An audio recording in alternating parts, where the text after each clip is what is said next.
Halo anak kelas 9. Assalamualaikum warahmatullahi wabarakatuh. Selamat pagi menjelang siang. Semoga kalian di rumah harus tetap sehat gitu. Ya, selalu semangat. Belajarnya tetap semangat walaupun belajarnya daring, bisa Zoom, bisa dengan seperti saya nih ya di YouTube, tetap semangat. Kalau nggak ngerti ditanya. Begitu ya. Oke, sekarang kita langsung materinya. Ingat nggak minggu lalu itu kan kita libur nih. Minggu lalunya itu kita... gambar saya kecil ya. Minggu lalu itu kan kita libur. Minggu lalunya lagi kita... apa ini ya? Materi ya. Materi mengenai tokoh-tokoh daerah gitu, bisa daerah bisa nasional. Kalau kemarin tokoh daerah di Papua ya yang berperan penting di awal kemerdekaan. Nah, sekarang pun sama, tapi bukan hanya di daerah Papua. Kita lihat ya materinya ya. Kalau lupa materinya, masih ada ya di YouTube saya, dicek ya.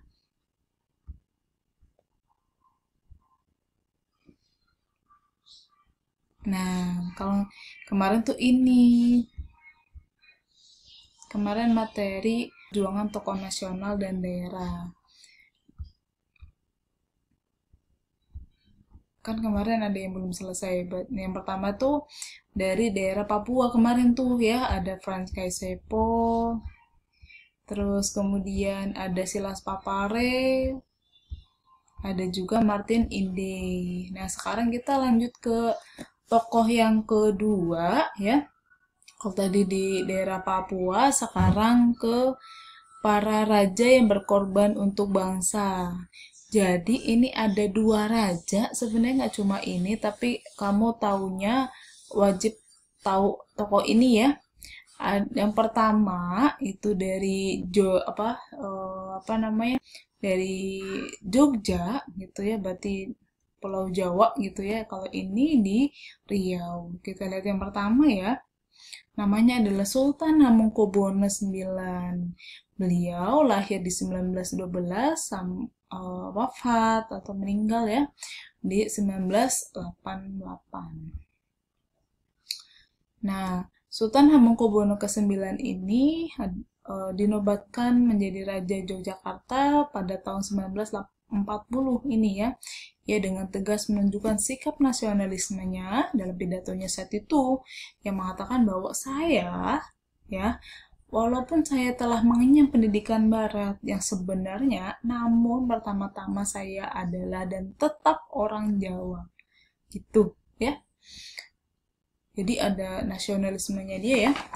Selanjutnya dimulai pada tanggal 19 Agustus, Sultan mengirim telegram kepada Presiden Soekarno dan Hatta sebuah ucapan selamat atas terbentuknya Republik Indonesia dan terpilihnya Soekarno-Hatta sebagai presiden dan wakil presiden. Di tanggal 20 Agustus besoknya, melalui telegram lagi, Sultan dengan tegas menyatakan berdiri di belakang presiden dan wapres terpilih. Dan akhirnya di 5 September 1948, Sultan Hamengkubuwono memberikan amanat. Nah, amanatnya itu adalah yang pertama, Yogyakarta atau Ngayogyakarta Hadiningrat bersifat kerajaan. Adalah daerah istimewa dari RI. Gitu ya, jadi tetap harus kerajaan. Segala kekuasaan dalam negeri Ngayogyakarta Hadiningrat dan urusan pemerintahan berada di tangan Hamengkubuwono IX. Namun, selanjutnya hubungan antara Ngayogyakarta Hadiningrat dengan pemerintahan RI itu sifatnya langsung dan Sultan Hamengkubuwono IX itu bertanggung jawab kepada Presiden RI. Gitu, dan intinya di sini adalah meminta ya kepada RI untuk meminta RI untuk membuat bahwa ini adalah sebuah kerajaan gitu, memberi pernyataan bahwa ini adalah sebuah kerajaan dan sifatnya itu istimewa dibanding daerah-daerah lainnya. Tapi kerajaan ini menyokong dari belakang, mendukung pemerintah RI yang baru Seperti itu ya. Selanjutnya ada raja namanya Sultan Syarif Qasim yang kedua. Beliau lahir di 1892, kemudian sampai 1968. Ini beliau ya, Sultan Syarif Qasim, beliau itu adalah raja dari kerajaan Siak Indrapura. Letaknya ada di Riau. Gitu. Di tahun 1915 ketika usianya tuh 21 tahun. Jadi udah diangkat menjadi raja di usia 21 tahun.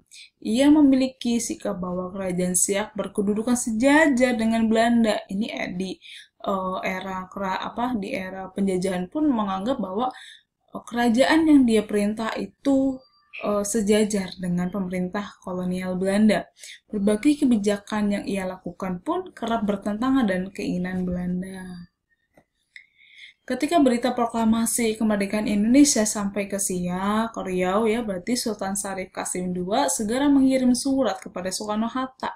Kalau tadi Hamengkubuwono telegram langsung gitu kan, kalau Syarif Qasim itu mengirim surat kepada Presiden Soekarno dan Wapres Hatta. Menyatakan kesetiaan dan dukungan terhadap pemerintah RI serta menyerahkan harta senilai 13 juta gulden untuk membantu perjuangan RI. Karena pada saat itu kan kita tahu sendiri ya, bahwasanya di awal kemerdekaan itu kita mengalami kekosongan kas. Jadi uangnya itu belum banyak gitu, istilahnya kayak gitu ya sederhananya. Ini adalah nilai uang yang sangat besar gitu. Di tahun 2004 aja, 2014 maksudnya ya, uang 13 juta gulden itu senilai 1,47 triliun. Oh ya, baik sekali gitu. Kesultanan Siak pada masa itu memang dikenal sebagai kesultanan yang kaya. Tindak lanjut berikutnya, Sultan Syarif Qasim II itu membentuk Komite Nasional Indonesia di Siak. Gitu, ini adalah lembaga yang membantu tugas presiden dan wakil presiden. Sudah dibentuk PPKI yang pertama gitu di tanggal 18 Agustus 1945. Dia juga membutuhkan Tentara Keamanan Rakyat atau TKR dan Barisan Pemuda Republik yang ada di Siak. Ia juga segera mengadakan rapat umum di istana serta mengibarkan bendera merah putih. Jadi selain bendera yang dikibarkan adalah bendera kerajaan Siak, beliau juga mengibarkan bendera merah putih sebagai simbol bahwa kerajaan ini pun sama seperti kerajaan yang ada di Ngayogyakarta gitu ya, berdiri di belakang RI gitu, mendukung RI gitu.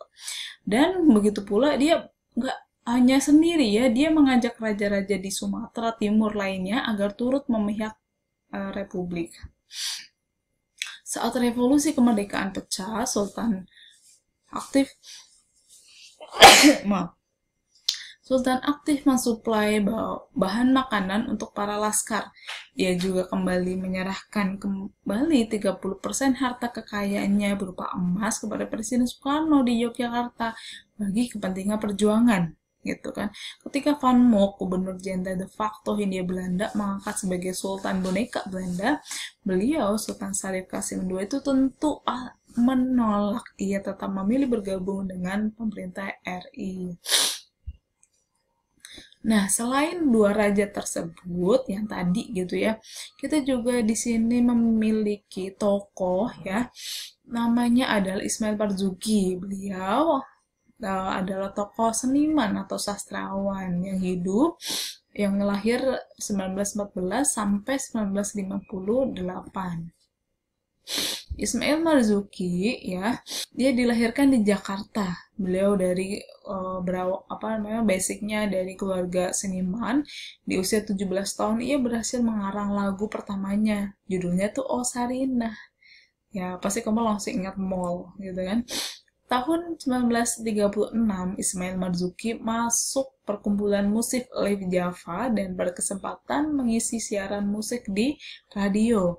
Pada saat itulah ia mulai menjauhkan diri dari lagu-lagu barat, yang tadinya dia suka lagu barat, dan kemudian menciptakan lagu-lagu sendiri, gitu ya.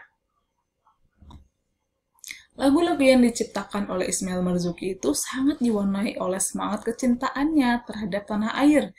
Latar belakang keluarga, pendidikan, dan pergaulannya lah yang menanamkan perasaan senasib dan penanggungan terhadap penderitaan bangsanya. Ketika Radio Republik Indonesia atau RRI dikuasai Belanda pada tahun 1947, gitu ya, di agresi militer berarti ya, Ismail Marzuki yang sebelumnya aktif dalam orkes radio memutuskan keluar karena tidak mau kerjasama dengan Belanda situ. Dia mending keluar, kan gitu ya. Ketika RRI kembali diambil alih oleh Republik, ia baru kembali bekerja di sana, seperti itu. Lagu-lagu Ismail Marzuki yang syarat dengan nilai-nilai perjuangan mengunggah rasa kecintaan terhadap tanah air dan bangsa. Contohnya itu ada Rayuan Pulau Kelapa, Halo Halo Bandung, masih tahu ya, yang diciptakan ketika terjadi peristiwa Gunung Leutung Api saat itu kan.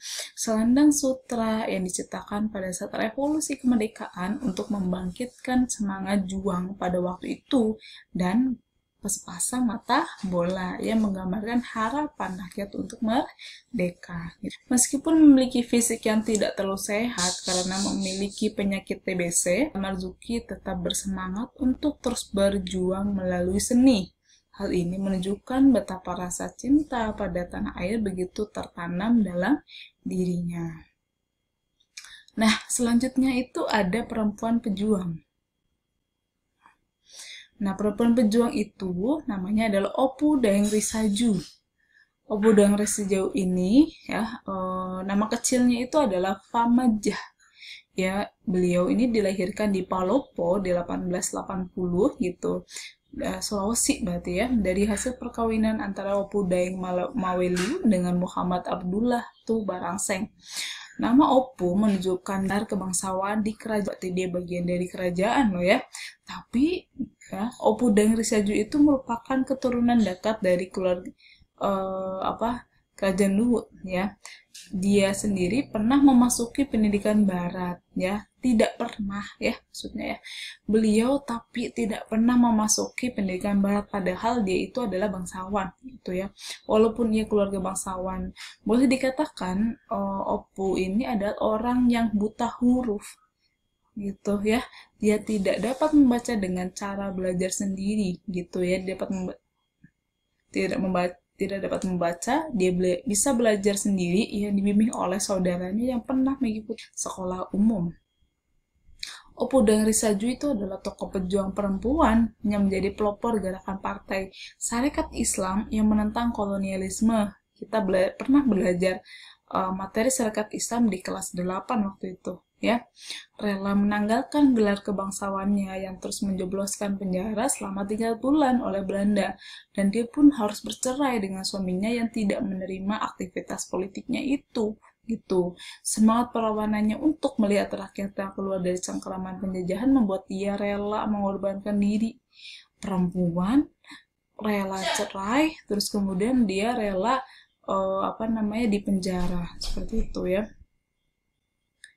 Opu Daeng Risaju mulai aktif di organisasi Partai Sarekat Islam Indonesia di Palopo ya, berarti di daerahnya dia memang ya.